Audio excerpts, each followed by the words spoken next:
Ya, Saudara, Paus Fransiskus sudah tiba di Indonesia untuk mengawali kunjungan apostoliknya. Apa saja yang akan dilakukan Paus Fransiskus yang terjadwal akan beraktivitas mulai besok?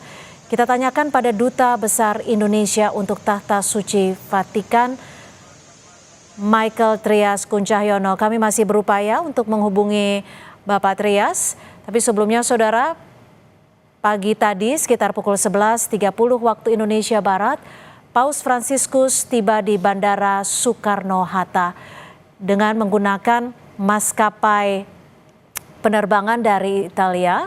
Paus Fransiskus tiba dan langsung menuju Kedutaan Besar Vatikan. Dan sudah bergabung bersama kami Duta Besar Indonesia untuk Tahta Suci Vatikan, Pak Michael Trias Kuncahyono. Selamat petang Pak Trias, terima kasih sudah bergabung bersama kami di Kompas Petang. Selamat petang Mbak, dengan siapa ini? Ya, dengan Cynthia Pak Trias. Pak Trias, Pak besok Cynthia, ya. Terima Gimana? kasih sudah bergabung. Pak Trias, besok ini Paus Fransiskus rencananya akan beraktivitas mulai pukul berapa dan agenda pertamanya apa nih Pak Trias? Cynthia, besok pagi itu agenda pertama ke istana ketemu Presiden Jokowi jam 9 pagi, ya, diagendakan jam 9 pagi untuk ketemu Presiden. Ya, kemudian ada pertemuan empat mata dengan Presiden besok pagi, dan kemudian dilanjut dengan pertemuan dengan Korps Pomatik, ya kan? Korps Pomatik, terus para para tokoh masyarakat, kemudian civil society dan sebagainya. Ya, Pak Trias, ini kan kalau tadi dilihat dari visual yang banyak begitu dilihat oleh masyarakat, Paus Fransiskus menggambarkan begitu sederhana dengan menggunakan kendaraan pada umumnya, dan juga bahkan membuka kaca, melambaikan tangan kepada masyarakat. Apa sebenarnya pesan yang ingin disampaikan bagi masyarakat Indonesia? Ya, sebetulnya sederhana sekali ya, dari sejak kedatangannya pakai pesawat komersial, ya kan, dari Italia itu pakai komersial, kemudian bisa datangnya juga dari Bandara Soekarno-Hatta ke Nusa ke kedutaan dengan mobil yang biasa saja ya, nggak biasa saja, bukan mobil mewah itu. Kemudian yang sangat menarik adalah Paus duduk di depan di samping pengemudi, ya kan? Ya, Dewan Pengemudi. Kemudian juga ketika saya lihat tadi ada video-video di sepanjang jalan sekitar misalnya di daerah Semang, di Atmajaya, buka katanya, kasih salam dan sebagainya. Saya rasa pesannya jelas sekali bahwa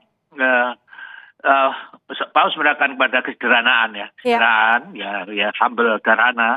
Itu saya rasa yang ingin ditunjukkan pada atau dicontohkan, pesankan Paus pada siapapun juga yang melihatnya ya, tanpa harus banyak bicara. Ya, tanpa harus banyak bicara, langsung menunjukkan. Ini keinginan Paus sendiri ya, Pak Trias, ya? Untuk membuka kaca, bahkan untuk duduk di bagian depan. Betul. Itu keinginan Paus seperti itu. Biasanya kalau kunjungan misalnya di Italia gitu, ke wilayah gitu juga kadang-kadang malah berhenti tengah jalan nemuin sama yang berdiri di samping sungai panjang jalan itu. Dan tadi kan kita lihat membuka kaca depan kiri, terus kemudian ngasih salam kan. Ya. Ini di luar dugaan tentunya ya, tapi kan juga ada faktor keamanan yang perlu diperhatikan. Lalu bagaimana ini untuk besok hari nih? Pastikan masyarakat juga menunggu. Apakah besok akan melakukan perjalanan yang sama dengan membuka kaca dan juga memberikan berkat ya kepada masyarakat di Jakarta khususnya? Saya rasa itu memang menjadi kebiasaan Paus ya. Jadi kalau kita lihat mobilnya kan mobil sederhana banget itu, nggak apa-apa ya, buka kaca begitu saja, kayak seperti kalau kita melihat di Roma di lapangan Santo Petrus dengan mobil sangat terbuka, keliling ketemu umatnya, wah gitu ya, sama aja kan tadi, hanya itu di jalan raya ya, dengan agak kecepatan mobil yang berjalan lebih cepat lagi, tapi tetap membuka kacanya untuk komunikasi dengan siapapun yang ada di pinggir jalan. Hal yang juga mengejutkan Pak Trias adalah Paus Fransiskus menggunakan pesawat komersial biasa, tidak menginap di hotel mewah, justru memilih Kedutaan Besar Tahta Suci Vatikan. Apa yang menjadi alasan beliau untuk melakukan ini, khususnya mungkin di Indonesia? Apakah ada pesan tersendiri mungkin?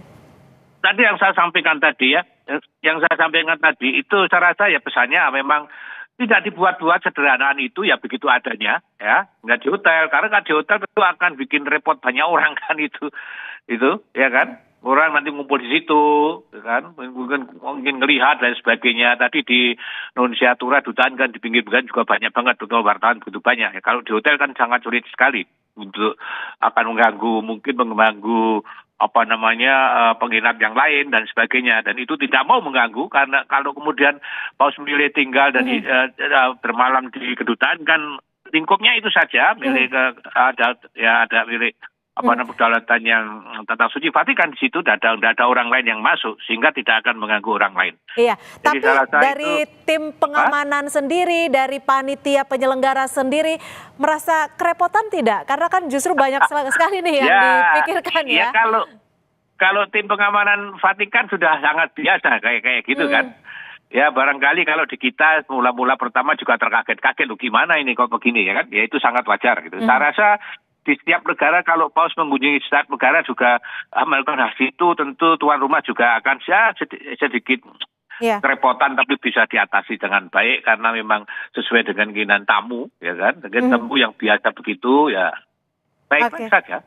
Ya, Pak Trias, yang menjadi hal yang ditunggu adalah Paus juga akan mengunjungi Masjid Istiqlal dan berjalan di dalam tunnel yang menuju gereja katedral. Apa yang akan dilakukan Paus di situ dan nantinya akan bertemu dengan siapa saja? Apakah umat Muslim juga akan menyambut Paus Fransiskus saat di katedral? Saya kalau acara di katedral saya belum tahu persis ya. Besok itu kan di katedral kan itu khusus pertemuan dengan para imam, para pastor, para suster, para frater, para seminaris dan tokoh-tokoh agama Katolik di situ, lebih karena untuk ketuaan dengan mereka, ya kan? Saya rasa lebih ke situ yang di katedral, ya kan? Tapi kalau pertemuan di Masjid Istiqlal kan memang dengan para pertemuan lintas agama, jadi para pemimpin agama dari berbagai macam agama yang ada di Indonesia itu bertemu di Masjid Istiqlal besok, ya kan? Yang di tuan rumah orang besar, imam besarnya. Berarti besok masih menggunakan mobil yang sama ya untuk aktivitas Paus Fransiskus ya? Iya. Ya, selama di Indonesia menggunakan mobil itu. Indonesia menggunakan mobil itu. Ya. Tentu pesannya jelas, kesederhanaan dan juga damai sejahtera di bumi bagi kita semua. Terima kasih Bapak. Sama-sama. Terima kasih Pak Trias Kuncayono, Duta Besar Indonesia untuk Tahta Suci Vatikan sudah bergabung bersama kami di Kompas Petang. Terima kasih. Selamat sore.